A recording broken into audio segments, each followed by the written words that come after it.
Good afternoon, ladies and gentlemen. It's my pleasure to return to the Masters of Digital for its 2026 edition.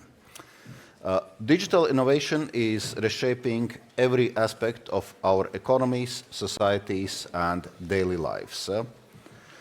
The EU must seize opportunities unleashed by this transition to drive growth, competitiveness, and prosperity. At last week's AI summit in India, the EU signed a leaders' declaration acknowledging AI's role as a driver for economic growth and social good.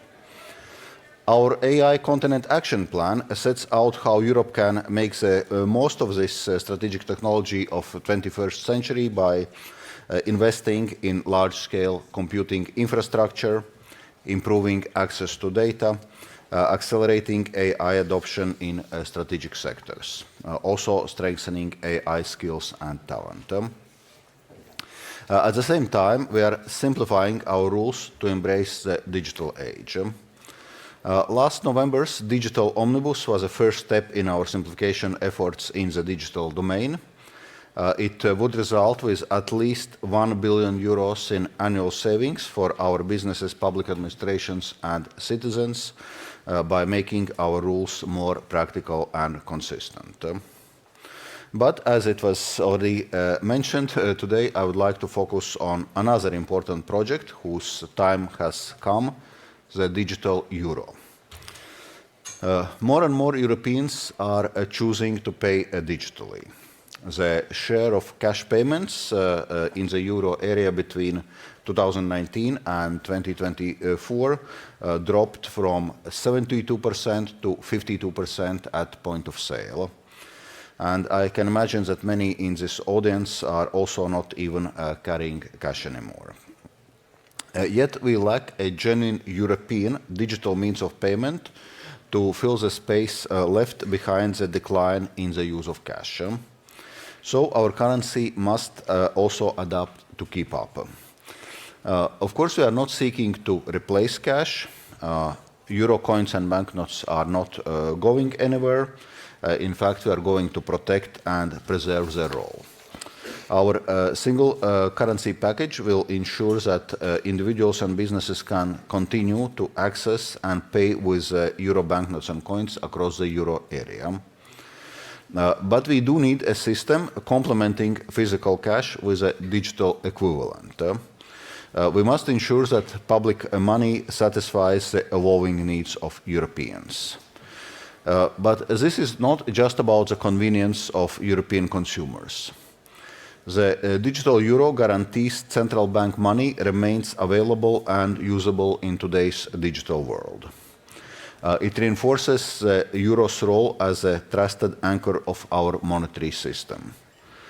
The digital euro will also reinforce the EU's strategic autonomy. We are continually adapting to a less stable and more challenging geopolitical environment where dependencies are becoming vulnerabilities. This is evident, for example, in our determined push to de-risk, diversify, and strengthen our trade network. But we must also limit exposure in other domains. And no area is more critical than our financial and payments infrastructure. It is a circulatory system of European economy. Today, our payments landscape is highly dominated by non-European providers. Almost two-thirds of card-based transactions in euro area are carried out by non-European companies, and 13 euro area countries rely entirely on international card schemes for card transactions. The annual transaction volume represents trillions of euros. So we are highly dependent on foreign-owned companies. European payment systems may become subject to threats to withdraw or changes to the services provided by these international providers.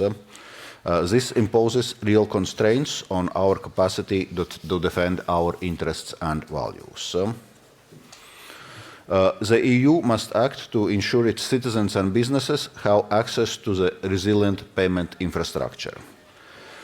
When it comes to services of such critical strategic importance, there simply must be a European alternative.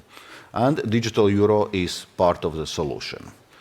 It is a European public good that is fundamental to strengthening our digital and monetary sovereignty. The digital euro is also crucial to spur competition and innovation. It is not intended to compete with or replace private payment solutions. It will provide a complementary solution. Its open access standards will be made available to the private sector. This will enable them to build innovative payment solutions on top of digital euro. It will also facilitate something that all too often has been missing when we speak about European innovation, scale. It will enable private payment providers to expand their services seamlessly across national borders within the EU. In doing so, it will foster innovation and competition in the retail payments markets that will benefit consumers, merchants, and payment service providers alike. So the digital euro is not just an insurance policy against dangers of dependency. It provides a foundation for innovative European alternatives that can push every actor in the payment ecosystem to raise its game. Turning to privacy. The digital euro will provide cash-like privacy in the digital world for offline payments and a high degree of privacy for online payments. In doing so, it strikes the right balance between citizens' legitimate requests for privacy in payments and the need to counter money laundering, terrorist financing, and fraud risks. Let me state one important principle. For the digital euro to succeed, and most important, for its legal tender status to be effective, we need that the online and offline features of the digital euro are implemented from the beginning. And this is in line with the European Parliament's vote on 10th of February.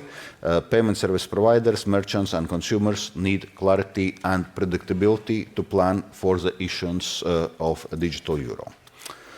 To conclude, ladies and gentlemen, at the beginning of my remarks, I referred to how the digital transition has changed every aspect of our lives. That even extends to how we express ourselves. And I'm sure you are all familiar with the term FOMO, the fear of missing out. Europe did not reap full benefits of the first wave of the digital revolution, and I heard some colleagues talking about this in a previous panel. And we are still paying price for this. In fact, the productivity gap between the EU and the US is largely explained by the tech sector. At this critical juncture, Europe cannot afford to miss out on the opportunities presented by the next wave of digitalization. The digital euro is an important part of this puzzle. Making it really would send a clearest signal. Europe is ready to claim its place in the digital age. Thank you.